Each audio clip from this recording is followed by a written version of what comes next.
Want to know how to check for applied jobs in Well-Found or AngelList? Well, no worries. In this video, I'm going to show you an easy step-by-step guide on how you can do it. It's super simple and in a minute, so let's get straight to it. Now, first things first, you can just simply open up your wellfound.com website and make sure you are logged in. We have also created a video on how to log in and similar videos you can watch on our channel.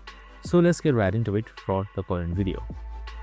So right here, you should be on your main page or your home by default. And in order to see your applied jobs, on the leftmost side, you should be seeing various options. And right below jobs, you should also be seeing applied, just simply like that.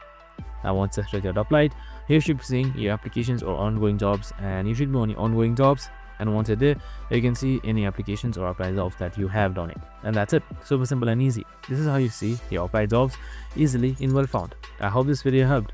If it did, make sure to like, subscribe, and tune in with us for more of the similar videos. Have a good day and see you in the next one.